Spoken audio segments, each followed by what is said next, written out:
Hola, profe. ¿Cómo les va? Hola, ¿Bien? sí se escucha. ¿Qué tal? ¿Qué tal? Bien. Sí, buenas Bueno, tardes. bueno, más o menos se escucha. ¿Qué tal, Walter? Hola, Hola, hola. buenas tardes, doctor. ¿Qué tal? Hola. Bueno, voy saludando de a uno. Bueno, disculpen, pero justo habían cambiado el código y me enteré recién yo. Yo No estaba hay con un código, problema. tenía un código viejo, el código que tenía que tener, pero lo habían cambiado. Pero bueno, disculpen la última clase que estuve con ustedes, que estaba hablando y de golpe se cortó. Y se cortó. ¿Y qué va a hacer? Así que bueno. eh, Igual, como les vuelvo a decir, esto no es una cuestión, más allá de las cuestiones técnicas o tecnológicas que se presentan y que hay que ir armando y desarmando sobre la marcha, eh, lo interesante del seminario, de alguna manera, y no lo digo como excusa, porque podría ser una excusa tranquilamente, es la desprolijidad. Y cuando digo la desprolijidad, digo que no sea algo ordenado desde el punto de vista académico, en el sentido de voy a completar esta clase, voy a completar este programa, voy a completar esta bolilla o lo que fuere, o este tema, sino que quede alguna idea y que construyamos, si es posible juntos, otras ideas, porque eso es un seminario. Yo he visto seminarios de Lacan que suelen darse en Canal Encuentro, ahí en Canal A, muy buenos, donde Lacan en la década de 70, cuando comienza la idea esta de los seminarios, pleno hipismo, década de 60, en la Francia del 68, una juventud muy revolucionaria, plantea la idea de libertad y el seminario es 1 hora 40 aproximadamente, que dura, porque está dividido en varias partes en el canal Encuentro, y él plantea la idea de libertad y se queda prácticamente en silencio. Disculpen, suena el teléfono, pero es José Luis Allende que me está mandando el mensaje de que hay un código nuevo. Y ustedes van a decir, bueno, pero sí, acá yo no soy Lacan y esta no es la Universidad de Francia, pero no importa, no importa. Lo importante es que se generen ideas. Y lo difícil que se generen ideas, que se generen ideas. Lo difícil que es generar ideas. Lo difícil que es generar ideas en una sociedad donde muy pocos tienen acceso al desarrollo inicial, neuronal, de una buena alimentación para que un cerebro genere ideas. Y de una estimulación temprana en lo afectivo, en lo emotivo, en lo intelectual, después en lo cognitivo, para que esa persona tenga ideas, porque el mundo se ha modificado por las ideas. El mundo no se modifica por las crisis como la que estamos viviendo. Como le decía el otro día, Descartes diría, bueno, tomemos una moral provisional, andemos despacio y fijemos dónde pisamos, porque esto es un camino resbaladizo. Pero son las ideas las que generan que el ser humano se desarrolle de una manera distinta. En el arte, en la cultura, en la comunicación cotidiana y social, en la política. Yo a veces miro y digo, ¿por qué hay tanta escasez de ideas? ¿Por qué vivimos en una región donde las personas que generan ideas prácticamente están corridas? ¿Por qué la fórmula de vale lo mismo siempre tiene más valor que una idea? A veces no veo ideas, a veces no veo que se repiten. Es el devenir constante, como diría Nietzsche, pero un devenir constante de lo que ya vimos y que lo volvemos a ver como una película repetida. Por eso, entre la bioética, la crisis, las ideas, y esta noción de seminario, me gusta reiterar esto de que ustedes como ya profesionales prácticamente y alumnos universitarios, recuerdan que escuché una estadística hace poco de que en Argentina 7 de cada 10 chicos no terminan el secundario, chicos. Nosotros estamos en la cúspide del conocimiento, se supone. Hemos llegado a la universidad estatal, el Estado nos ha sostenido. Tenemos una obligación de generar ideas, no de repetir lo mismo. Pues yo no puedo repetir lo mismo que me repitió mi profesor en segundo o tercer año de la facultad, cuando el contexto era distinto, cuando el derecho era otro, cuando la mirada de la vida era otro. Esto es bioética, esto es un seminario de bioética donde se intenta de alguna forma reinventar valores que le den un sentido distinto a la vida. Esto no es una competencia con la tecnología, no es que la tecnología, en el impacto tecnológico haya afectado y vamos a competir con la tecnología. No, la tecnología la vamos a seguir usando, es un instrumento, es una herramienta, pero no es todo. La tecnología no puede reemplazar los valores de la vida. La tecnología no puede reemplazar la atención y la contención médica en una relación médico de salud-enfermedad o médico-paciente. La tecnología no puede reemplazar nuestra forma de comunicarnos. La tecnología es un instrumento. Miren qué cosa. Freud, creo haberlo mencionado en la clase anterior por lo menos. No, disculpen, no lo mencioné. Fue en una mesa de examen de otra facultad. Pero Freud, si hay alguien que tendríamos que estar interesados es en Freud, porque avanzó en el inconsciente, rompió con la idea del evolucionismo científico. A partir de Freud, el agujero negro que es el inconsciente nos marca la finitud de lo humano y la fragilidad de lo humano. Freud decía que el hombre con la técnica era un dios con muletas.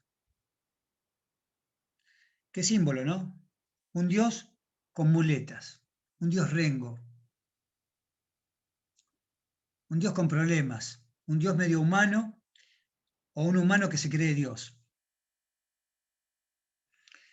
Y parecería que la tecnología está encaminada cada vez más y ahora como un tren que avanza y no para, no tiene freno, porque ahora dependemos en algo que era para nosotros tan común como comunicarnos en un aula y mirarnos a los ojos y tratar de expresar en palabras lo que sentíamos o lo que pensábamos, ahora dependemos de todo un sistema de tecnología. Freud en esa época ya expresaba esto y decía, el hombre con la técnica o la tecnología que empezaba a fluir es un dios con muletas. Alguien que se cree creador, alguien que se cree superior, alguien que se cree que puede desarrollar lo que se le antoja. Y en esa mirada tecnológica de lo humano, se olvida del humano. La tecnología se olvida del humano. O mejor dicho, como dirían los bioéticos, los primeros bioticistas, la ciencia tiene tantos rostros, buenos y malos, pero la ciencia no es buena ni mala, sino cómo se utiliza la ciencia. Ahora, cuando los bioticistas hablaban de esa ciencia, hablaban de un lugar de tecnología mínimo, casi como lo diría Freud. Un lugar donde había ingresado ya, como era el ámbito de la medicina, de la ciencia de la salud, de la atención de la salud, pero no de la forma en la que estamos ahora inmersos. Ahora dependemos hasta para comunicarnos, casi obligatoriamente. Yo ayer tenía que entregar una documentación en un correo privado de un favor de una persona que me pidió un certificado docente y está viviendo en España. Y tuve que entrar en el teléfono para dejar la carta, tenía que entrar en un código que estaba en la pared, en la entrada del negocio, y yo no sé hacer esas cosas. Pero yo pensaba, digo, una persona mayor que no tiene nada. Yo, por supuesto, pedí auxilio a mis hijos, a mi hija. Bueno, mi hijo de 5 años ya maneja mucho más que yo, mucho más. Me saca el teléfono y entra a cualquier lado. Y no sé dónde entra.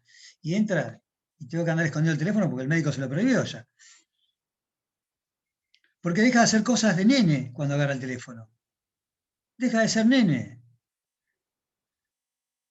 Y yo cuando ya le estaba queriendo entregar una carta a un lugar donde normalmente hago la cola, o me dan un número, ingreso, digo, buenos días, ¿cómo le va? No, tenía que entrar a un código que no supe hacer.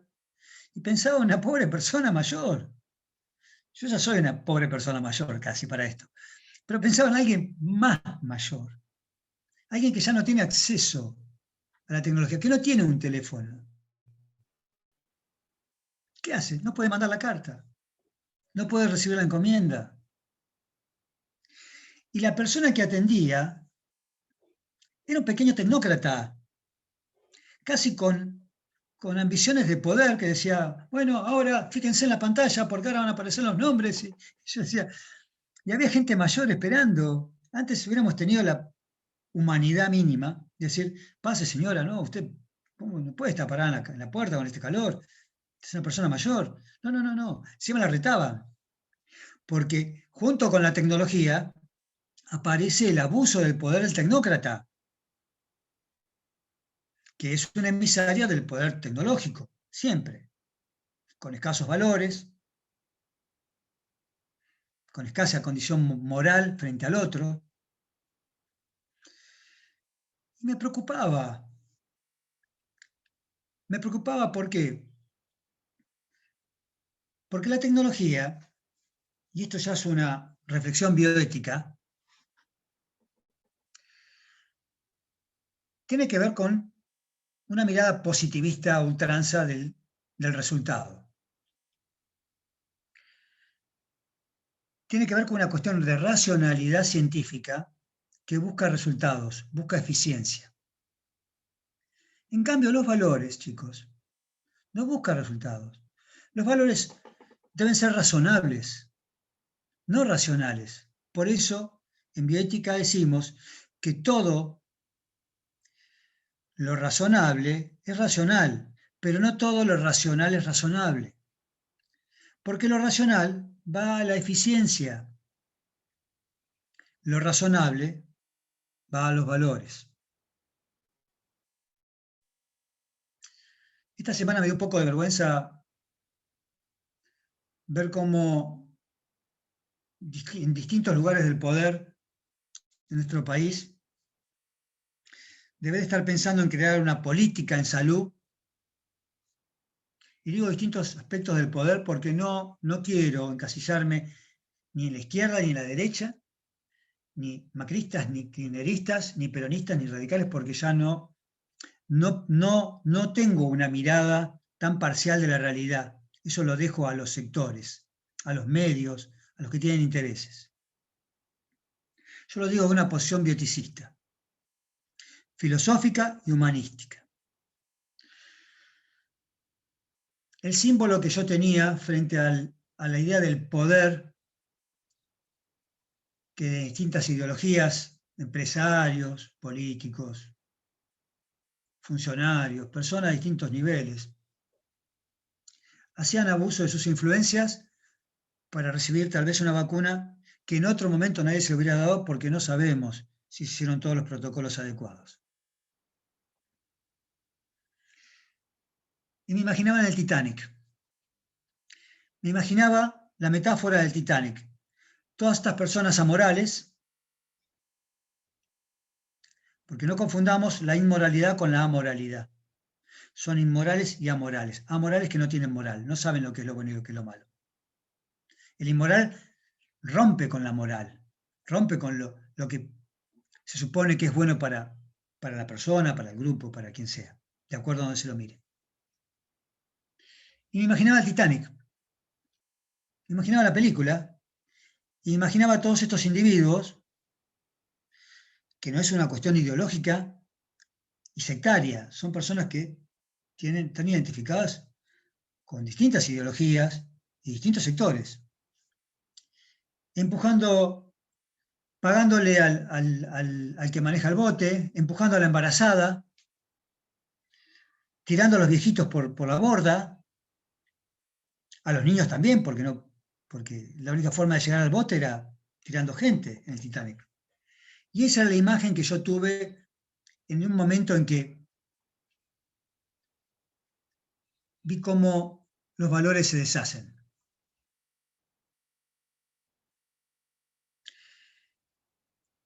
Los valores se deshacen frente a la idea de cuidar, mejor dicho, de descuidar, dado este ejemplo, valores para tomar ventaja de una situación.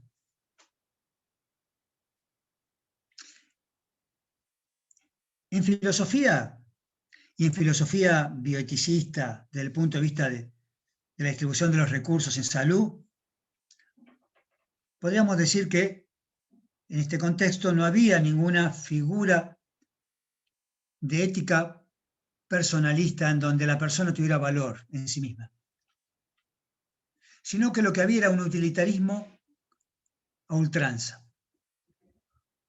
Lo único que se tenía en cuenta y que se tiene en cuenta es la utilidad. Y cuando se tiene en cuenta solamente la utilidad, caemos o en lo mercenario o en lo mercadista. El mercenario cobra por hacer cualquier cosa. Y al mercado no le importa a la persona porque solamente busca un rédito.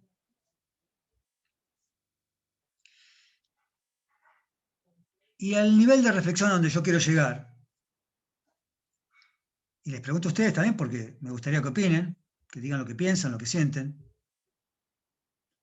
Después voy a hablar de los principios bioéticos porque no tengo muchas clases y algún concepto más, por ejemplo, la interdisciplinariedad, que es muy importante dentro y fuera de la bioética. Me gustaría saber qué es lo que piensan y sienten ustedes frente a una idea de sociedad donde solamente la utilidad tiene valor. Y cuando la utilidad solamente tiene valor, esto no es una opinión, esto es realidad. La dignidad humana pierde valor. Dignidad humana es un concepto que tiene raigambre constitucional en nuestra sociedad, en nuestra cultura, pero además que definido por un filósofo en la modernidad como la dignidad humana es lo que tiene valor por el solo hecho de ser, en el caso nuestro, personas, es lo que le da valor al ser humano. Cuando la utilidad está por encima de la dignidad, se pierde el valor de la persona humana. Y no hay vacuna, no hay, chicos, no hay vacuna que te salve de eso como sociedad. Te vas a poder salvar del COVID con un egoísmo patético, pero no hay vacuna que te salve o que salve a una sociedad que apuesta a la utilidad en detrimento del concepto de dignidad. Y digo del concepto porque cada día veo más lejos la idea de que somos un fin en sí mismo y que tenemos dignidad como personas, desde el nacimiento, desde la concepción, de acuerdo a la idea de cada uno. Porque el poder no distingue, y cuando no distingue, solamente por una cuestión acomodaticia, va a generar políticas para integrar o desintegrar de acuerdo a la realidad, pero la persona humana, nosotros, perdemos valor.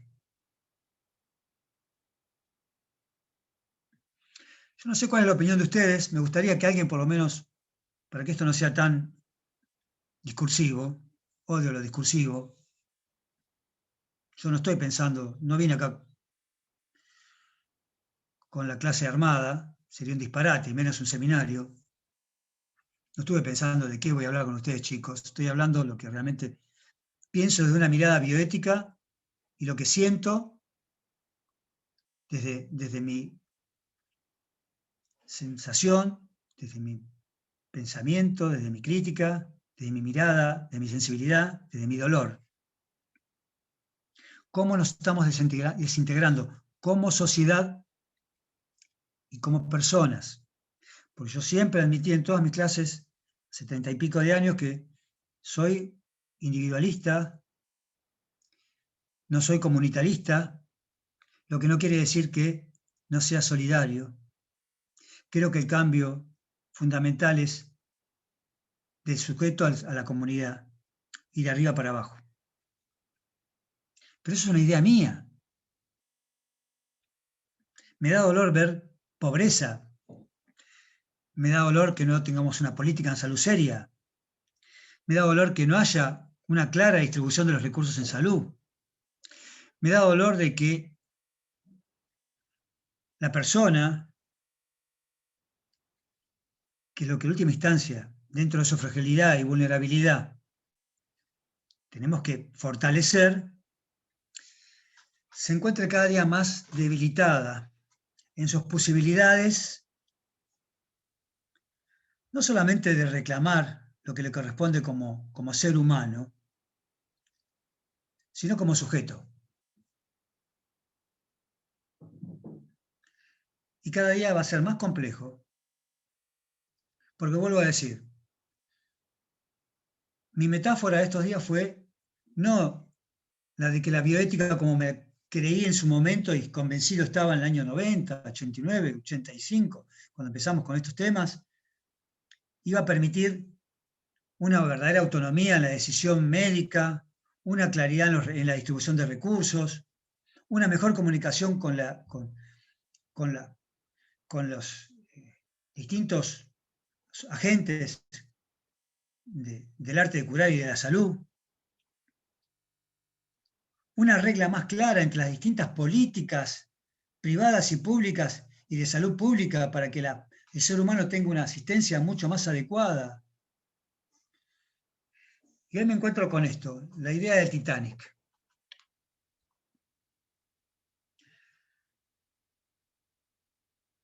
Por supuesto que si ustedes quieren leer bioética, tienen que leer bioética. Si se van a dedicar a temas de derecho a la salud, tienen que leer bioética. Y sí, pueden leer un artículo que yo escribí en el año 91, lo encuentran en la biblioteca de la Universidad de Georgetown, está en inglés para los que lo hablen. Georgetown es la universidad donde se iniciaban las primeras incursiones de los principios bioéticos. El artículo se llama El consentimiento informado, la autonomía del paciente y el consentimiento informado. Y es un desarrollo histórico y demás. Está en la revista Quirón, que es una revista médica, y está traducido en muchos idiomas en varias revistas. Es del año 91. Por supuesto que si son abogados para una clínica, van a tener que leerlo y a fondo, porque el consentimiento informado para una clínica es el resguardo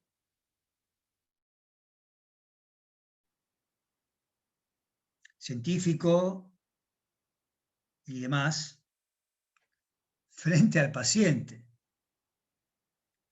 Pero nosotros lo hicimos con otra mirada. Lo hicimos desde el principio de la autonomía del paciente.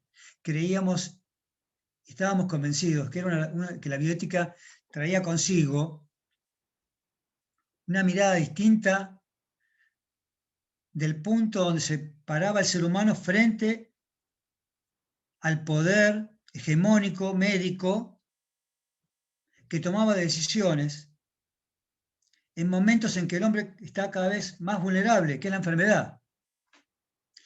Enfermedad vienen, chicos, la palabra enfermedad quiere decir infirmus, del latín infirmus. Y si se entiende y se me ve, pues estoy un poco oscuras acá, pues se me cierran las ventanas y me quedo oscuras. Esto es estar infirmus. Perder la firmeza. El ser humano es vulnerable. Somos finitos. Absolutamente finitos. Hay 100.000 millones de galaxias, y esto lo digo siempre y me da mucha gracia. Casi como para decir acá, chicos, me voy, corto acá, no hablo más nada. 100.000 millones de galaxias. ¿Lo escuchan bien? Nosotros vivimos en una que ni siquiera sabemos dónde empieza y termina. 100.000 millones de galaxias. Y hemos creído toda la existencia cultural de Occidente que somos hechos a imagen y semejanza de Dios. Y esto no quiere decir que yo no sea religioso, todo lo contrario. Soy religioso porque respeto la naturaleza, respeto al que cree, respeto al que tiene fe, al que tiene esperanza, al que busca el bien. No creo en el poder humano. Es una ficción muy infantil creer que no somos vulnerables y frágiles.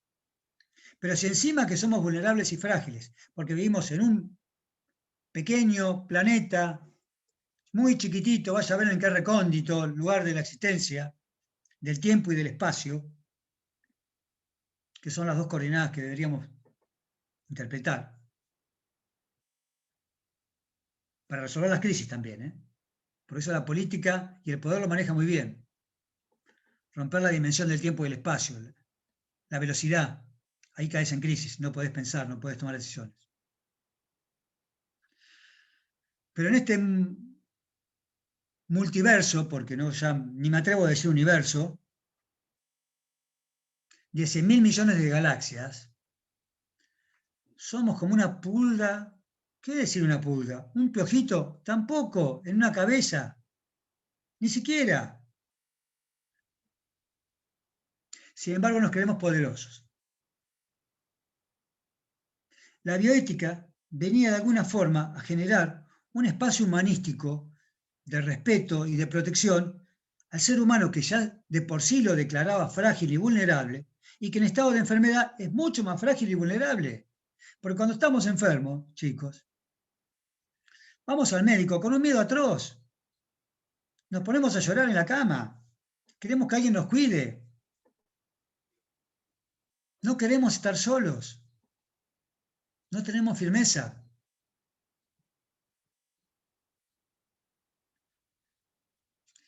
Esta es la reflexión que a mí me interesaría que tengamos en este pequeño espacio de bioética que hemos conformado en este seminario de pocas clases, pero que a veces es más rico, porque da más libertad de creatividad,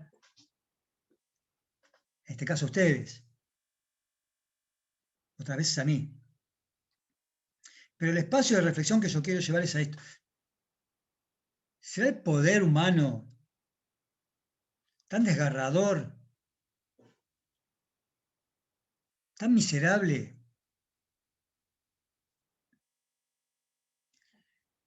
que no deja que el hombre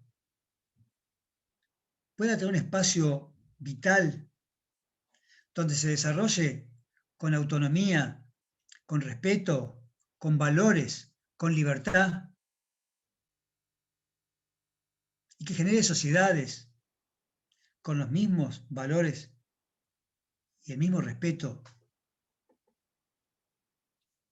¿O será que el hombre en libertad, con respeto y con valores es muy difícil de dominar?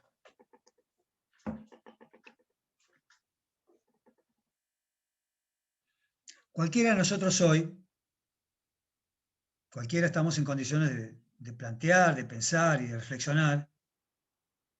Cualquiera que quiera hablar, me gustaría que me corte y hable,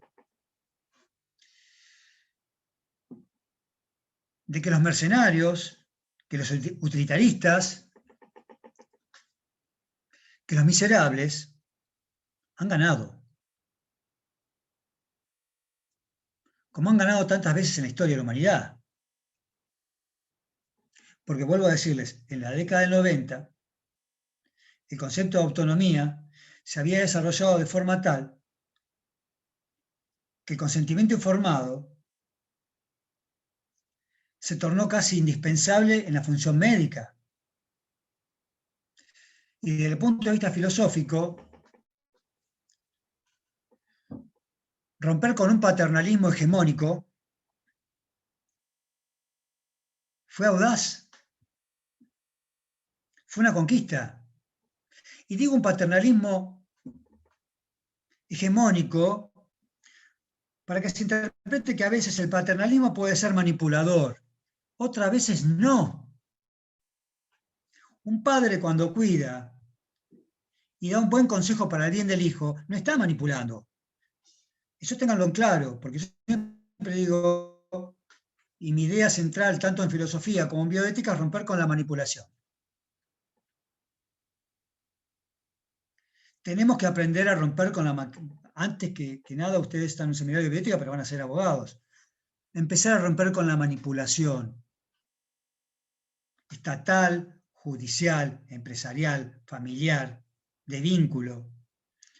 La manipulación, lo que no nos deja ser libres. Tanto por culpa como por violencia. Las relaciones son horizontales. Si hay culpa o hay violencia, hay manipulación. Que te impone la culpa o te impone algo con violencia, hay manipulación. El que te está dando un consejo de bien, ahí está mi nene, ese es el León el que está hablando, por las dudas, va a venir seguramente, porque me viene a buscar el teléfono, porque sabe que en algún momento me distraigo y dejo el teléfono al costado, entonces ¡pum!, me lo manotea. Pero estoy atento, no me lo va a sacar. Pero es así, chicos, lo que les digo. No es que yo tenga la verdad, está cada vez más cerca. Está cada vez más cerca. No es que yo esté hablando de verdades, estoy hablando de que ese paternalismo manipulador, hegemónico del médico que tomaba la decisión en bioética, era perverso. Porque uno iba, no le explicaban bien, no entendía nada, tenía que decir todo que sí. Y la bioética puso al ser humano en un estado de igualdad que realmente fue asombroso. Acá se acerca León, pero no va a poder tomar mi teléfono. Vení, León. Ven. No, acá están los chicos, ¿eh? Saludalos aunque sea. ¿Eh? Bueno, chao, León. No venía a buscar el teléfono. En fin, la tecnología. Yo no es que sea un retrógrado y esté hablando pestes de la tecnología. No, yo reconozco que soy naturista. Reconozco, cuando digo naturista, no es que sea vegano. Acá está todo mezclado. En la cultura actual está todo mezclado. No, soy naturista. Confío en la naturaleza. Creo que la naturaleza tiene valores. Y creo que el ser humano es natural también. Hay una naturaleza humana que es natural, propia del ser humano. Como la naturaleza es propia en la vegetación, en los demás seres, demás seres animales. Cada día estoy más convencido de que esa característica que decía Aristóteles de animal racional, que nos distingue del resto, cada día está más desdibujada. Yo veo más sensibilidad, más emotividad, incluso a veces cierta racionalidad en cualquier otro animal, en mi perro, en mis gatos, que en un ser humano, que tenemos la palabra como instrumento para comunicarnos de la racionalidad. Pero dejémoslo para otro día eso. Vuelvo al concepto. Una cosa es el paternalismo médico cuando es manipulador y otra cosa es cuando un padre cuida realmente a su hijo. El cuidado quizás sea lo único que pueden hacer los médicos, chicos. Y eso viene de Hipócrates hasta ahora. Primero cuidar, primero no dañar. Después contener. Cuidar, que es la función primordial, y si es posible curar.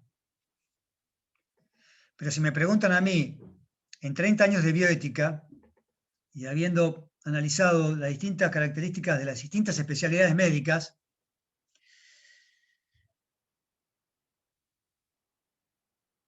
el médico que no analiza las emociones no cura. Y si hay una especialidad que cura, hoy en día sigue siendo la cirugía. Porque cuando uno va a un médico, va con un síntoma y sale con una enfermedad, con un diagnóstico. Yo iba con dolor de garganta y salgo con una enfermedad. Y ya mi emotividad puede colaborar a que me deprima o no, y me afecte más o no. Las únicas personas que tienen un cambio en su salud son las que entran en un quirófano. Y son los médicos con los que más difíciles se torna a tratar también. Lo van a averiguar el día que estén en un comité de bioética o defiendan a un médico, se van a encontrar que, sea un cirujano, cuando ellos dicen los cirujanos, esto ya es chisme, ¿eh? Pero va a servir también, porque ustedes, si tratan con bioética, van a tener que tratar al médico de acuerdo a su especialidad. No es lo mismo tratar a un pediatra que a un cirujano. A un neurólogo ni hablar. No sabés si tratarlo como si fuera psicólogo, o si fuera psiquiatra, o si fuera un hombre común. Pero el cirujano, en su forma de ser histórica, decía, ¿cuál es la diferencia entre un cirujano y Dios? Y lo decían como chiste, pero claro, como dice Freud, los chistes no existen. Los chistes es una forma de expresar algo que no te animás a expresarlo de otra manera. Los chistes no existen. El cirujano te va a decir, la diferencia entre un cirujano y Dios es que Dios no opera. Y ese es el grado de omnipotencia de un cirujano dentro de un quirófano. Ya sería momento para que les explique el principio de beneficencia justamente en este momento, en que digo que un cirujano es omnipotente en un quirófano. Y lo es. Por eso las reglas de la bioética, principio de beneficencia, principio de autonomía, principio de justicia, principio de no maleficencia, quizás el más importante. Primero, no dañar. Antes de apuntar la pierna, el cirujano la cortaría. No le cuesta nada cortar, supongo. Yo no puedo cortar ni un pollo. Ni nada, no, me desmayo. Lo tienen que dar preparadito y así todo me cuesta ponerlo en una parrilla. Pero el cirujano corta. Entonces primero tiene que tener la regla del no dañar, porque capaz con un antibiótico se curaba. ¿Comprenden la importancia de no dañar? Y en un quirófano está el cirujano y su equipo. La bioética le dio trascendencia a punto tal que en todas las universidades de medicina, de manera transversal, la asignatura de bioética está como obligatoria. El médico, la mayoría, rechaza esto de que, ¿cómo me van a controlar? Pero no fue solamente un control, fue algo más fuerte. Fue algo más fuerte que un control. Ahora vuelvo al concepto de paternalismo. Yo cuando me siento mal, me gusta que alguien me cuide, incluso con la idea de un padre, porque un buen padre no es manipulador. Un buen padre cuida y al mismo tiempo permite que su hijo crezca, se desarrolle, tome decisiones, participe, sea el mismo. Entonces, hay un paternalismo bueno, absolutamente bueno, y cuando decimos paternalismo como algo malo, no lo es. El paternalismo hegemónico era malo, porque es un paternalismo directo, que ataca la decisión de cada uno. ¿Cómo te va, León?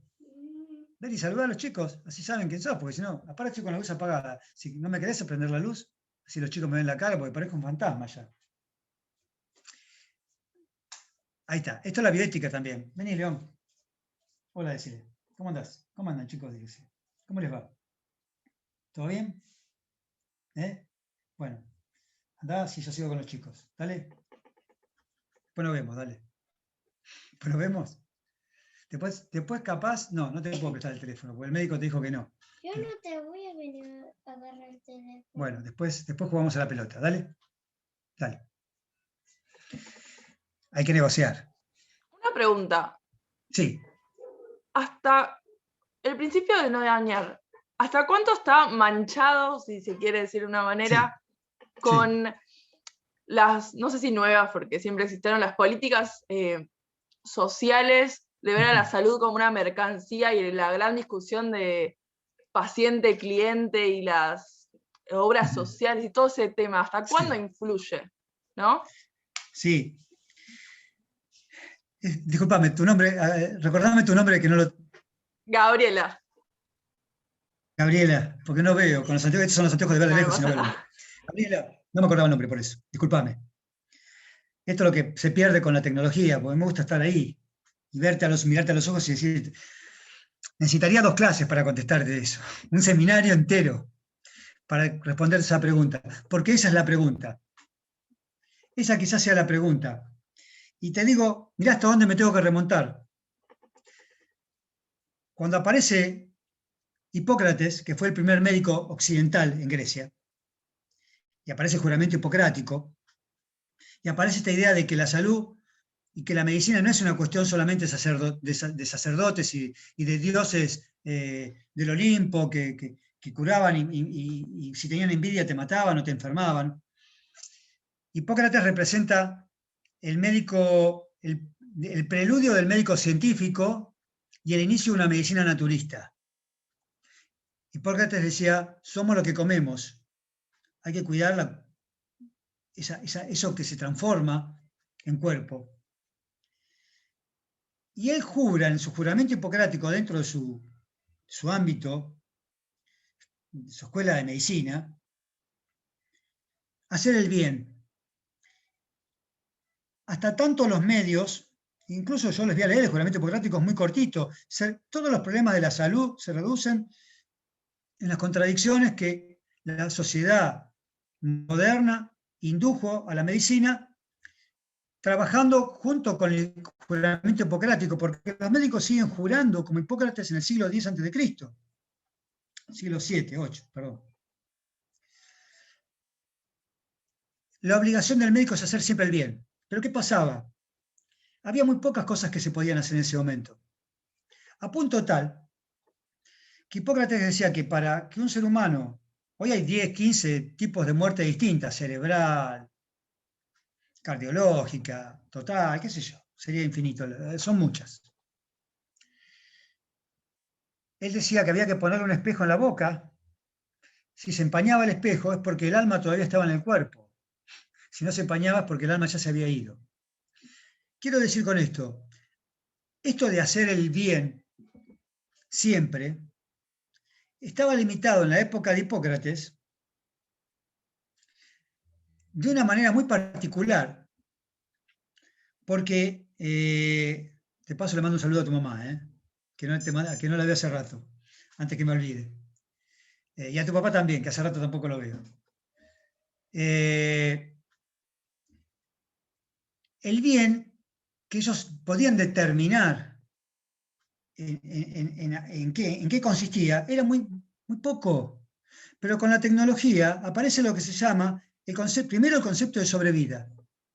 ¿Hasta dónde el médico investiga con su afán de investigación, con su deseo de conocer, con su omnipotencia o su soberbia? ¿Hasta dónde está la vida y la sobrevida?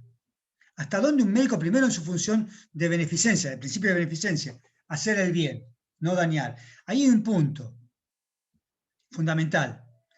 Hoy es infinito, porque la tecnología le da un montón de herramientas, de las cuales las personas como nosotros, comunes, que no tenemos conocimiento de la medicina, no sabemos hasta dónde nos pueden llevar y si ese recorrido y ese camino terapéutico a nosotros nos interesa hacerlo o vivir con ciertas pautas de restricciones que quizás a uno no le interesa.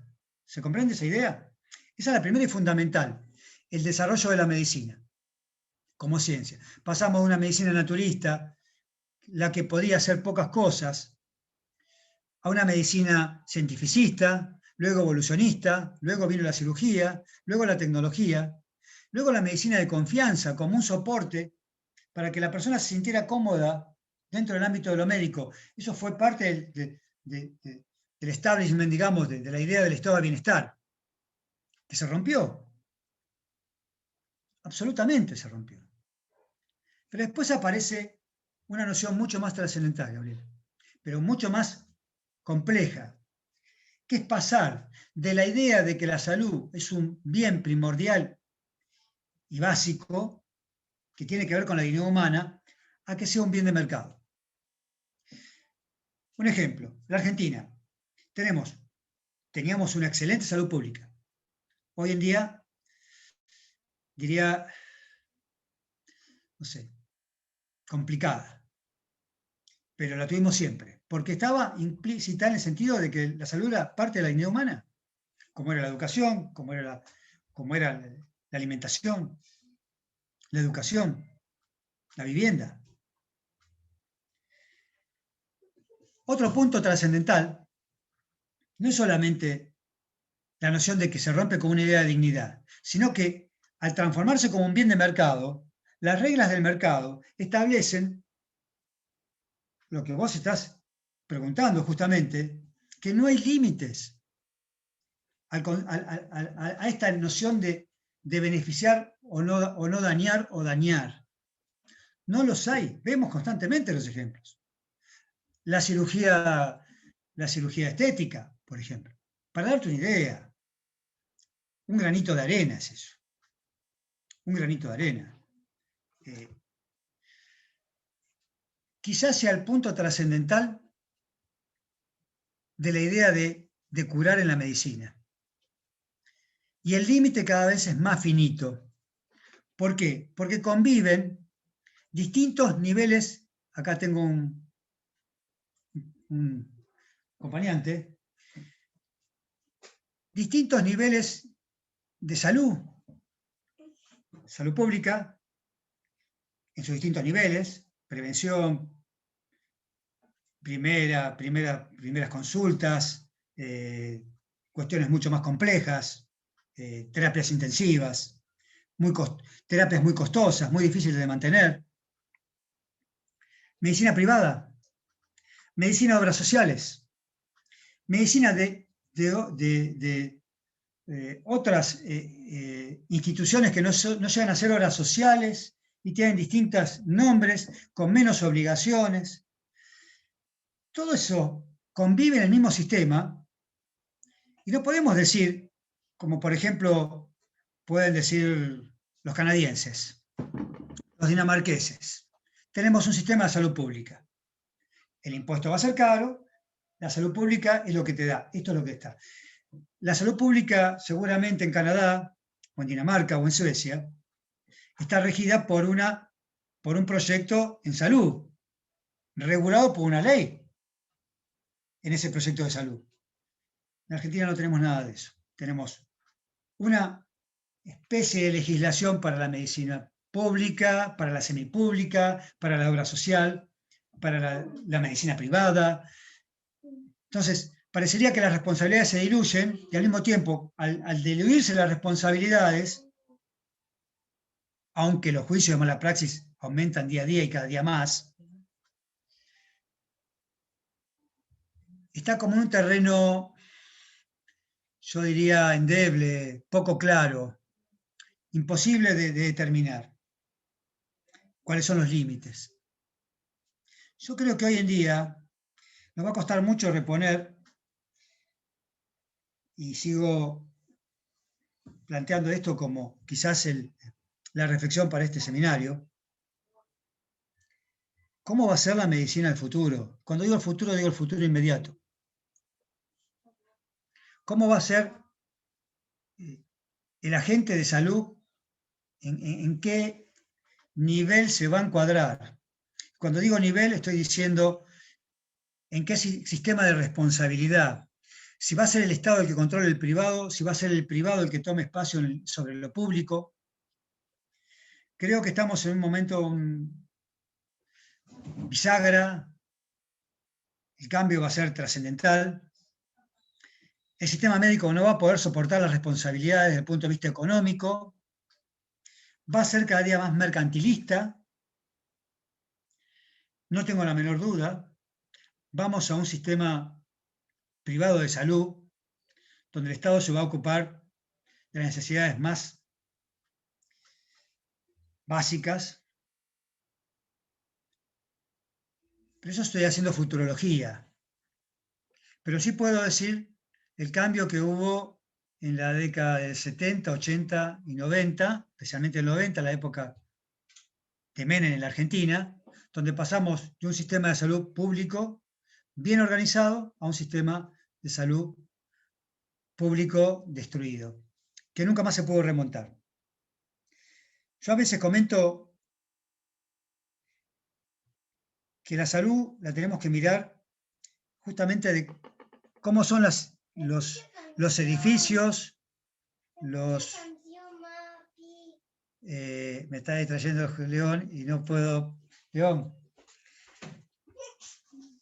Y va a ser difícil, va a ser muy difícil. Tiene espacio, pero va a ser difícil. Y esto es parte de la realidad también, ¿no? Manuel agarró a un pobrecito el brazo y se lo llevaron. Yo creo que va a ser muy difícil porque yo les invito a que se fijen los sistemas de salud, cómo se desarrollan. Y cuando digo instituciones de salud, fíjense que las grandes clínicas alrededor tienen generalmente, las grandes clínicas que tienen sistemas de terapia intensiva, diálisis, todo lo costoso, todo lo que requiere no solamente de costo, sino de uso. ¿Se entiende cuando digo de uso? O sea, que tiene que haber clientela que utilice esos sistemas, porque mantener la terapia intensiva, siempre en bioética decimos, la terapia intensiva es como la suite de un hotel de 5 estrellas. Vale casi lo mismo el día. Es medio paradójico, pero vale casi lo mismo estar en una suite nupcial o presidencial, no sé, nunca estuve en una suite. Pero sé que vale lo mismo casi que un día de terapia intensiva. Alrededor de las clínicas grandes que asumen las obligaciones de tener terapia intensiva, diálisis y otro tipo de terapéuticas muy costosas, hay un sinfín de instituciones médicas que solamente hacen prevención, consulta. El riesgo es mucho menor, el costo es mucho menor. El juicio de mala praxis es mucho menor, muchísimo menor. Entonces, no sé si te puedo responder, ya te digo, Gabriela, con esto, pero sí te quiero decir que muchas veces el costo-beneficio en medicina no es lo mismo que la distribución de recursos en salud en el Estado con una salud pública. O sea, cuando vos tenés una institución que tiene que dar réditos y tiene que haber clientes. El Estado debe prevenir para que ese paciente, ese ciudadano, esa persona, no llegue a la terapia intensiva. O sea, prevenir implicaría no fumen, hacer políticas de prevención para que la persona que fume menos y no tenga que terminar con un cáncer de pulmón en una terapia intensiva, en una diálisis 20 años. Entonces, son distintos conceptos, distintas miradas. En la Argentina está complejo, pero en el mundo va a estar complejo ahora. Ahora, el concepto es justamente donde vos dijiste. Tu pregunta partió de esto de no dañar. ¿Y cómo juega eso en el costo-beneficio? ¿Hasta dónde, no? Yo siempre cuento las anécdotas de que yo cuando empecé en bioética, cosa paradoja realmente, porque los médicos nos veían a los bioticistas como brujos, que les queríamos imponer políticas de rebelión a los pacientes, en plantear de que la autonomía y la toma de decisiones. No era así, por supuesto que no. Simplemente de que el médico tenía que adaptarse a la realidad social y cultural de la persona para explicar realmente lo que estaba sucediendo, el diagnóstico, el pronóstico, cómo se iba a realizar lo que se iba a realizar, y ahí, después de esa explicación clara y entendible, la persona, de acuerdo al nivel social y cultural, daba su consentimiento. Absolutamente beneficioso para la convivencia social, para el desarrollo de la persona. Pero, paradojalmente, yo era joven, todavía trabajaba abogado, Y empecé a defender médicos. Me venían a ver. Pero la mayoría saben que eran residentes. 80% de los médicos que defendí eran residentes. ¿Y saben por qué eran y por qué defendía a esos médicos? Porque eran los únicos que estaban en el hospital el sábado a la noche. Y eran los primeros que querían, por una cuestión de humanidad, atender a la gente. Y de golpe se acercaban a atender a cualquiera y era el primero que lo tocaba, al paciente, y era el primero que aparecía en la lista. Y terminaban su residencia con un juicio de mala praxis, con una amargura terrible,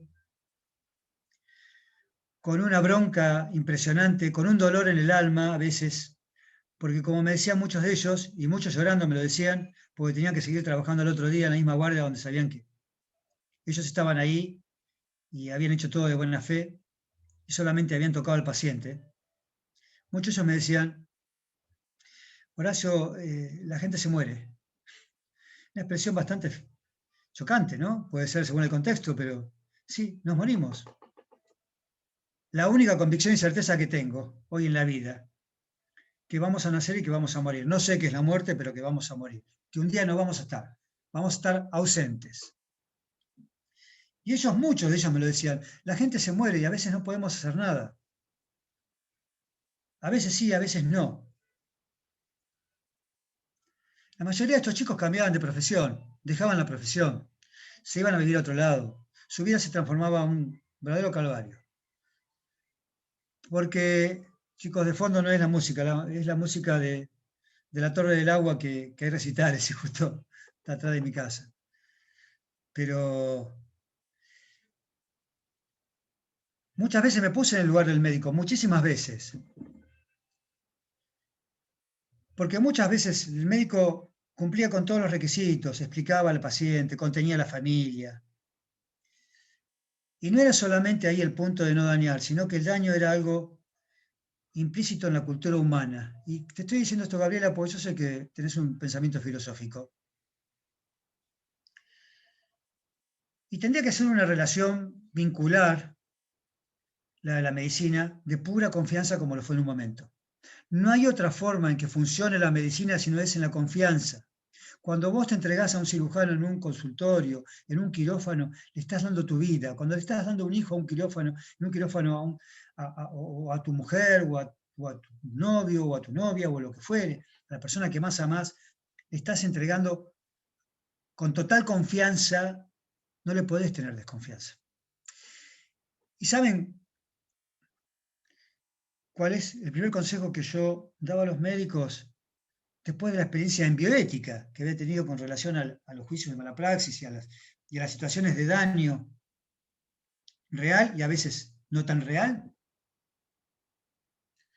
Si tuviste un problema de comunicación, como diría Freud, con un paciente, o bien un paciente con una interconsulta, trata de mejorar la relación comunicacional. Si no lo lográs, derivalo. Ese era mi consejo para los abogados.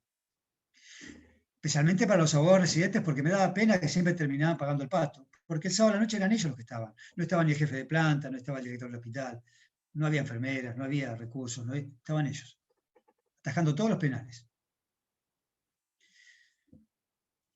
Ustedes saben que Freud decía, y esto me escapa un poquito de la bioética, pero como es un seminario, yo puedo volar un poquito.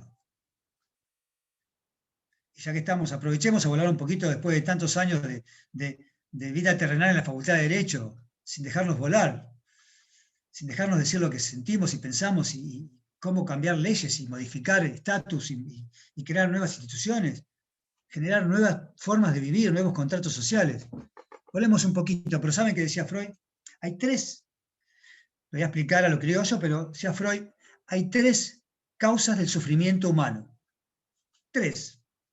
Así una simplificación propia de Freud, porque simplificar es la genialidad, la simplificación es la genialidad. Con tanto conocimiento, imagínense para Freud lo que sería simplificar. Como que te digan que en 10 minutos sintetices todo lo que sabes. Los terremotos, todas las tragedias naturales producen daño, producen dolor, sufrimiento. La enfermedad, la muerte, dejaba de entrever esta cosa, como diría Buda, cómo aceptar la vejez si nacemos jóvenes y terminamos viejos. ¿Cómo vamos a aceptar eso? ¿Cómo aceptamos que de golpe somos jóvenes y vamos a terminar siendo viejos? Uno de los dilemas de Buda, la enfermedad, la muerte, no la podemos modificar. Sufrimiento o el dolor, si quieren, diría Freud. La tercera causa de sufrimiento o dolor es la mala comunicación entre las personas.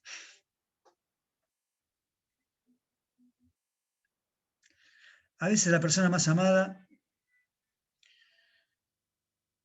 y acá juega el deseo, y acá juega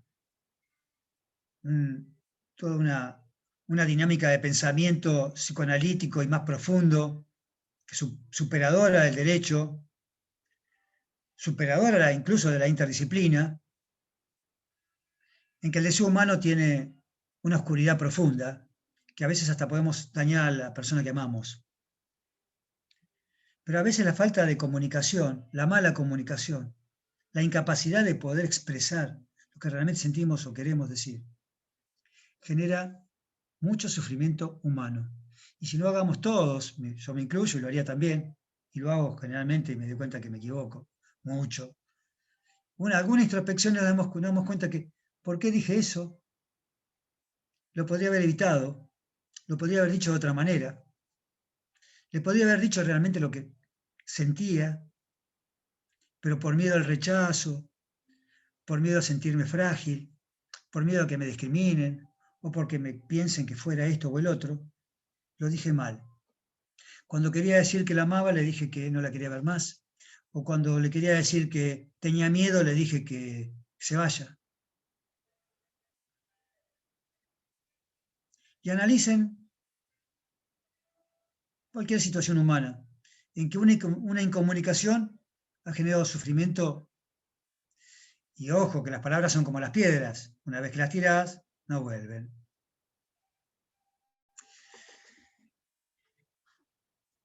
En este contexto se vive la bioética y se vive la medicina. Hoy más que nunca. Hoy más que nunca. Porque estamos en un momento de susceptibilidad, de flaqueza y desconcierto, que cualquier cosa nos puede afectar. Te agradezco, Gabriela, la pregunta porque voy a hacer un seminario de esa pregunta, realmente. Yo, a esta altura del partido, no tengo respuestas, aunque tengo preguntas. Pero la pregunta tiene el valor. La respuesta, acuérdense en latín, res es cosa. Acuérdense, Civil 1, creo, Introducción al Derecho, res es cosa. Puesta, cosa puesta. La respuesta es una cosa puesta. Dejemos las respuestas, busquemos preguntas. La pregunta genera ideas, la respuesta me pone en el lugar de la comodidad. Ah, sí, era como yo decía. Gracias, sí, ya lo sabía. Ya lo sabía, me lo dijiste, pero yo te pregunté para que me lo digas y para que certifique que ya lo sabía. El ámbito de la bioética es un ámbito de diálogo. Y a veces me duele cuando la clase, por eso te agradezco que has intervenido y hayas preguntado y que nos has hecho una pregunta tan interesante, porque me vas a dejar pensando a mí mucho tiempo con esto. Mucho tiempo. Y te voy a cruzar en la vida, yo voy a ser muy viejito y te voy a decir, me hiciste pensar mucho, porque nunca lo pensé desde ese lugar. Porque siempre pensé los principios de bioética muy independientemente. Nunca traté de vincular el daño con... El daño no. Sí el interés mercantil, pero no el daño. Hasta dónde el daño juega en esta mercantilización de la salud. La salud no es un bien de mercado. La salud no es, ni siquiera para el director de una clínica o para una eminencia, ni siquiera lo fue para uno de los más grandes que tuvimos fue Favaloro, ni siquiera para él lo fue. Porque no pudo sostener lo que él más quería y creía para que su misión no se convirtiera en un negocio. La salud no es un bien de mercado. Cuando una persona de nuestro ambiente del amor, de nuestros vínculos, está con un problema de salud y si se complica porque está con un problema económico, porque la salud es un problema, pero cuando se complejiza por un tema económico la salud, es la impotencia que entra a jugar con la angustia y otros factores que son terribles. Y no quiero ni pensar cuando un padre tiene que pasar la situación de una criatura y no tiene los medios y el Estado no cubre y los privados no tienen piedad. Yo creo, chicos, y me cuesta ir a la explicación de la bioética, porque compren o saquen la fotocopia del librito de qué es la bioética o bioética como ética del cuidado del vivir, que están ahí en Suárez, fotocópienlo, que es muy cortito y está muy simplificado los principios, la idea del consentimiento informado, la idea de multidisciplina o interdisciplina, la idea de los comités de bioética, la idea de cómo nació la bioética, la idea de los temas fundamentales de la bioética, que son muchos, sí, sin duda. Pero para mí el tema es el tema del sufrimiento humano. El tema del dolor humano. Y esto es absolutamente filosófico. Si fuéramos felices, no estaríamos hablando nada de estas cosas. Si fuéramos felices, como decían los dioses griegos, no haríamos filosofía, estaríamos disfrutando de la vida, disfrutando de la felicidad. Lamentablemente, la vida es compleja, el ciclo vital no es ni corto ni largo, para muchos es muy corto, para muchos es muy largo, no hay certeza,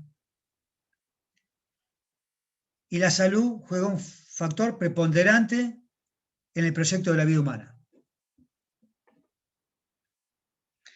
La vida tiene que ser algo placentero, algo agradable, como diría Aristóteles, la felicidad es lo más agradable, lo más bello, es lo más adecuado. Pero para eso, como decía Aristóteles en su Realismo, y si no lean el prólogo nomás, de la Ética Nicómaco justamente, y se van a encontrar con lo que dice Aristóteles, para ser feliz hace falta salud, un poquito de dinero, un poco de influencia, un poco de amigos buenos, que no sean envidiosos, hijos que no sean monstruosos, y pone ciertas cosas, y habla de la salud, por supuesto. La salud es un bien, pero no es un bien de mercado. Lo digo desde una filosofía humanística y de un criterio de personalismo muy clásico. De las puertas para afuera, la salud es un bien de mercado. Vas a tener la salud de acuerdo al bolsillo que tengas. Lo digo desde el punto de vista de mi mirada regional. Miro a la Argentina y digo, fue un proceso de salud pública excelente que tuvo decadencia y quedó más allá del esfuerzo de las personas. Hablo del sistema. Si me preguntan, y con esto cierro tu pregunta, Gabriela, ¿dónde el daño y el bienestar en sí mismo de las personas y el rédito o lo que se invierte en salud no está de manera relacionado desde una visión utilitarista? Te puedo mencionar 3 sistemas. El sistema de los países del norte de Europa, Dinamarca. Y Canadá tiene un buen sistema de salud, financiado Canadá por el Estado, pero es administrado excelente. por entidades privadas. Sí, Cuba puede ser también un sistema de salud Cuba tiene un sistema socialista excelente, en su pero momento. mira, te voy a dar un ejemplo que te va a aclarar y te va en tu misma dirección lo que estás diciendo. Mira, la estadística es del año 2000. Como estadística no tiene valor, pero como ejemplo sí tiene valor. Suecia, con el más alto presupuesto en salud per cápita, pagan un impuesto altísimo, pero tiene una salud de primera. No te va a faltar nada. Pero vas a pagar un impuesto como corresponde. Pero está la salud. No te va a faltar nada. Ni a vos, ni al hijo del presidente, del primer ministro, al hijo del chofer del primer ministro, porque van todos a la misma escuela pública y van todos al mismo nivel. Ahí no hay. Ahí no van a ir a poder comprar la vacuna en un ámbito privado. todos cuidan el sector público porque todos van a terminar ahí. No es comunismo, pero es el presupuesto más alto en salud. No tiene mortalidad infantil. Cuando digo no tiene mortalidad infantil, estoy diciendo, no se mueren criaturas por causas que pueden ser tratadas. ¿Está? La Argentina tiene un alto nivel de mortalidad infantil, con un alto porcentaje de presupuesto en salud. El presupuesto en salud es altísimo. Cuba tampoco tiene mortalidad infantil. ¿Pero qué tiene? Voluntad política, voluntad humana, decisión humana y política de que no es digno que se mueran criaturas por causas que son curables, por decirlo. Gabriela, tal cual como vos lo decís. Canadá exactamente igual. Es un sistema mixto, pero claro, vos sabés a dónde vas a ir. Vos sabés quién te va a atender. Vos sabés cuánto pagás y qué atención vas a recibir. Administrado por entes que están controlados por el Estado. Pero tiene que existir el sistema de control. Cuando no hay políticas en salud, tampoco hay sistema de control. Ni siquiera sabemos, mirá Gabriela, si esto es terrible, si nosotros supiéramos que un altísimo porcentaje de los recursos que se utilizan en salud van a parar a los juicios de mala praxis. Sí, bienvenido para los abogados, está bien. Pero ¿cuánto es? ¿Cuánto implica eso para el sistema de salud? Porque el Estado siempre paga los juicios de mala praxis.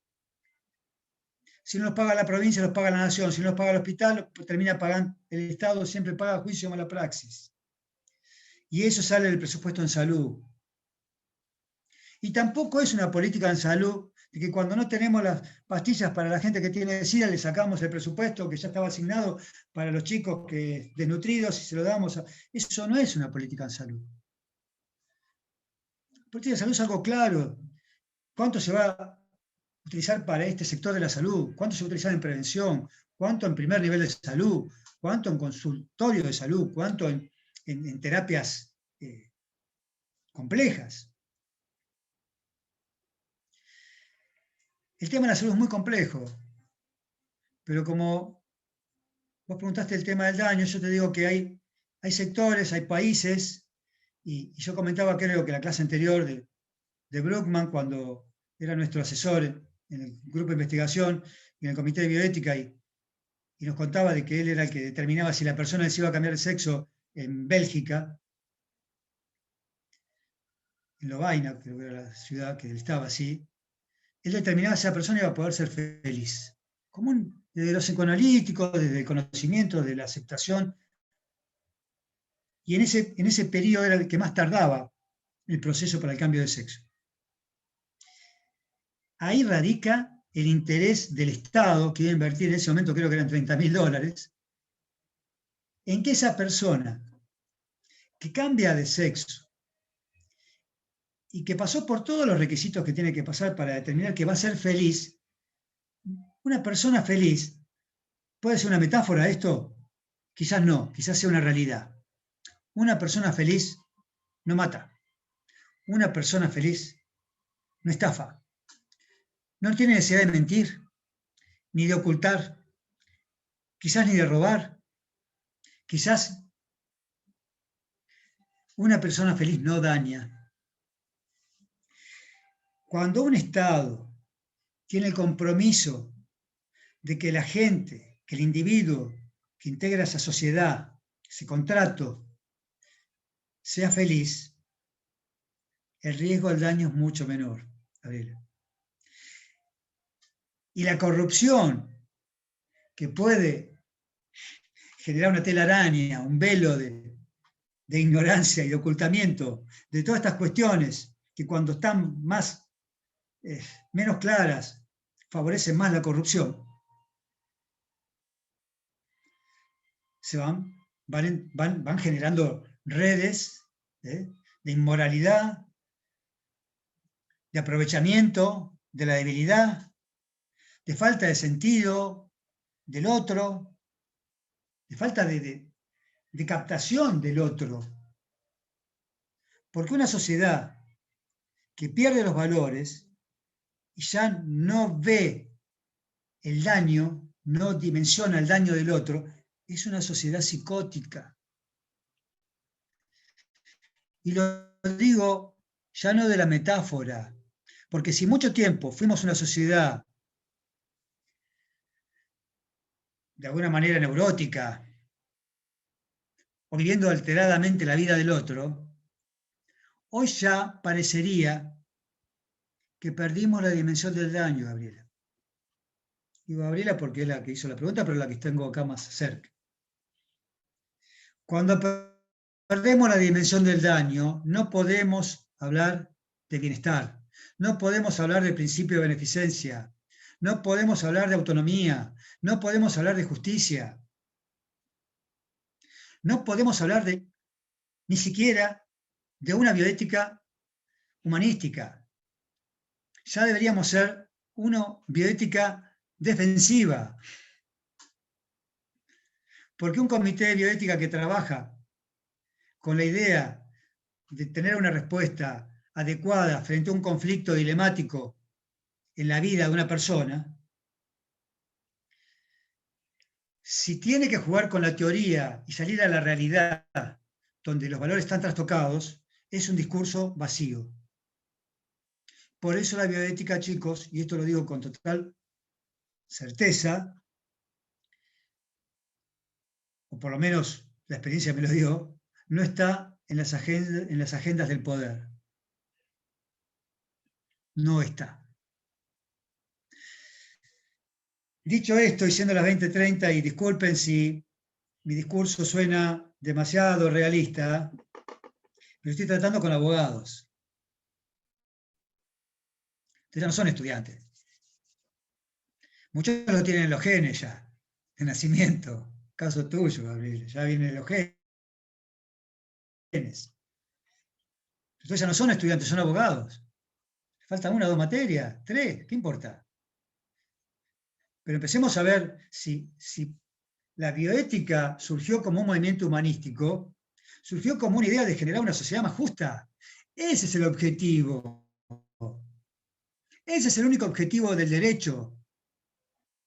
Ni siquiera la justicia, sino una sociedad más justa, que no es lo mismo que la justicia. La justicia puede ser interpretada como un valor. En el caso mío, en la filosofía, yo hablo de la justicia como valor, y me encanta hablar de la justicia como valor. Pero cuando baja la realidad, lo que yo tengo que ver es una sociedad más justa, más igualitaria, más libre, más solidaria, más sensible. La bioética es un instrumento para hacer una sociedad más justa. Les dejo picando esta. Gracias a Gabriela nuevamente. Les agradezco a todos que me hayan escuchado. Disculpen si a veces, como diría Saramago, yo no soy pesimista, la realidad es pesimista conmigo. Yo querría que todo fuera lindo y bonito. Yo quiero salir a la calle y ver gente feliz. Sin embargo, no lo veo. Veo tristeza. Veo carencia, veo desigualdad, veo dolor. ¿Cómo se modifica esto? Quizás sea deseo mío. Pero si no proponemos valores, como diría Nietzsche, si no reconstruimos valores para tener una sociedad más adecuada y de a poco ir generando conciencia de que no vivimos solos, de que el dolor del de al lado me va a afectar, por más que sea ser más individualista en la tierra, que yo no puedo comer y mirar al de al lado que no tiene que comer, que yo no puedo ser libre cuando los demás están esclavizados,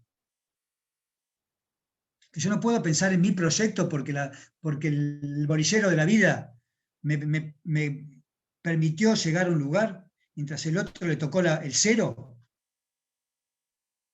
y fue castigado antes de nacer.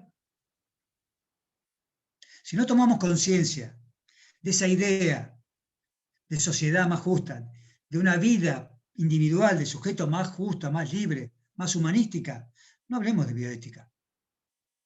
Ustedes son abogados, pueden elegir hablar o no de bioética. Pero no hablemos de bioética. Empecemos a hablar de valores básicos y cómo reconstruir una sociedad que se desmoronó. Yo particularmente sufro la sociedad como la estoy viendo, porque veo la decadencia, chicos. Pensar de que hay crisis, y esto es un concepto de Ortega y Gasset, no es mío. La crisis tiene comienzo y fin. Entonces, el cambio de la crisis te produce que vos pegues el salto que no querés pegar nunca, lo vas a pegar porque la crisis te atacó y tuviste que saltar. Te quedaste sin laburo, tuviste que ir a otro lugar y te descubriste que tenías un montón de capacidades que no pensabas que las tenías. Se terminó la crisis. Pegaste el salto y sos otra persona, más capacitada, más confiada, más formada. La decadencia no tiene fin. Y cuando se pierden los valores, cuando se pierde un valor, se pierden todos. No podés ser deshonesto y al mismo tiempo humilde, solidario y agradable y feliz. No podés ser farsante y al mismo tiempo honesto. Cuando perdés un valor, empezás a perder todos los valores. Cuando empezás a mentir, empezás a hacerte un mitómano porque esa mentira tiene que estar sostenida por otra mentira. Y cuando vivimos una sociedad sin valores, todo es igual. Y cuando todo es igual, posiblemente la crítica más fuerte sea para el que realmente esté diciendo lo que tiene que decir. Entonces ahí se convierte el gran dilema. Mejor me callo. Mejor me corro. Total, a mí no me va tan mal. Y dale que va, la sociedad es la que nos toca vivir. Pero es la sociedad donde tenemos que criar a nuestros hijos. A León, que tiene 5, a mi hija, que tiene 14, y a mi otra hija, que tiene 17, y a sus hijos, y ustedes que son jóvenes. No nos conviene a ninguno ser los piolas que sacamos ventaja. Miren la ventaja, lo que nos costó. Miren vivir en un país de ventajero lo que nos costó. Nos costó esto. La sociedad de la ventaja. La sociedad del yo me salvo. Yo me salvo, total. Que se hundan todos en el Titanic. Yo me salvo. Tengo 89 años, pero igual voy a llamar al ministro de Salud para que me dé la vacuna. Sin pensar de que hay personas que están pasando malos momentos, gente poderosa, gente que tiene recursos, gente que vive bien, gente que la vida le ha sonreído, pero que encima necesita sentirse superior. Creo yo, no sé. Yo me sentiría inferior. Yo me sentiría una basura. Esta es la reflexión bioética crítica, profundamente crítica. Podría hablar de bioética, me encanta hablar de bioética. Me encantaría, como muchos años atrás, decir que la autonomía cada vez está creciendo más y que los médicos cada día ocupan más tiempo en explicar para recibir el consentimiento, pero no es así. Lo que antes una consulta de un médico privado tardaba 30 minutos y en el hospital público ese mismo médico tardaba 12 por una cuestión de necesidad, hoy en la clínica tarda 10 y en el hospital tarda 4. Y quizás sea el mismo médico todavía. ¿Mejoramos? No mejoramos, chicos. Yo hablaba de esas cuestiones porque hemos hecho mucho trabajo de campo, cuántos tardaban en hacer y le puedo contar experiencias que se les pondría la piel de gallina, de médicos que iban al norte y le explicaban a una madre que le decían, mamita, dale a tu hijo, la mujer venía en un burro de un pueblo a 60 kilómetros para cuidar a su nene que tenía una gripe y ya había ido al curandero y iba y el médico le ponía por escrito y le daba el antibiótico, pero en el pueblo ninguno sabía leer y escribir. Y el nene se murió. Y el médico lo contaba con dolor, de que él le dijo, mamita, quédate tranquila, yo ahora te explico todo, te dejo todo por escrito, cómo le tenés que dar la medicación, esta medicación que yo te doy, dásela con mucha agüita, sí, todo escrito para acá. Cuando llegó la mujer, acostumbrada a sufrir, de pueblos que han sufrido por generaciones, en el pueblo no sabía nadie leer y escribir. Serían 30 personas, capaz, no sé, qué sé yo, no sé cuántos, ese detalle no lo sé. Sí, está en un trabajo de investigación que hicimos.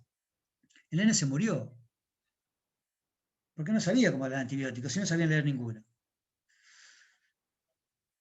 Bueno, esa es una causa efecto del mal consentimiento informado, de la mala explicación que deben los profesionales para no dañar, como decía Gabriela, y no generar un daño mayor. Ahí sin necesidad de sacar ventaja del rédito económico, porque era una salita en un pueblo de Atacama, qué sé yo, no sé. Bueno, chicos, menos mal que no es viernes, porque si no los amargo a todos, pobres. Acá se tenían que ir a tomar 2 botellas de vino, pero bueno, vuelvo a decirles, tienen que ser críticos. Críticos a las leyes, críticos a la realidad, críticos de la bioética, críticos conmigo, críticos con ustedes, críticos. Es una época para no ser crédulos y conformarnos con respuestas, con cosas puestas. Qué cosa, ¿no? Toda la vida buscando respuestas y después buscamos en la etimología y nos damos cuenta que quiere decir cosa puesta. O sea que me dieron una respuesta, pero me dieron la cosa puesta. Una expresión que se usó estos días, me vacunaron. Cosa puesta. No hay cosas puestas, chicos. Hay preguntas. Hay preguntas que incomodan. Y como diría Foucault, la única forma de luchar contra el poder establecido, que corrompe y corroe, es preguntar, es incomodar. Principio de curiosidad. Bueno, espero que les quede alguna reflexión para que trabajen con la cabeza, alguna idea. Acá no hay, esto no es una clase de que yo les voy a tomar un parcial. Acá tenemos que construir ideas, ideas que en el futuro ustedes tienen que llevar a la práctica, si es posible, como profesionales, para que la sociedad sea más justa. Y con esto me voy, antes que León venga de vuelta a buscarme el teléfono. Les mando un saludo a todos, les agradezco que tengan paciencia por los inconvenientes tecnológicos y por mi vehemencia en esta mirada de la realidad de la bioética. Los saludo a todos, chicos, y me despido. Muchas gracias. Estamos en contacto. Muchas gracias. Gracias. Hasta luego. Gracias a ustedes, chicos. Muy linda clase. Ténganme paciencia porque ahora para cerrar estoy media hora yo acá. Ah, no, acá dice finalizar. Gracias, chicos. Chao, Les mando un saludo. Les mando un saludo. Saludos a la familia, vos, Gabriela. Chao, igualmente. Nos vemos, chicos, a todos. Nos vemos. Chao. Ahí tengo que poner finalizar, salir. Ahí desaparezco. Chao, chicos. Chao. No, apreté cualquier cosa. Ahí está.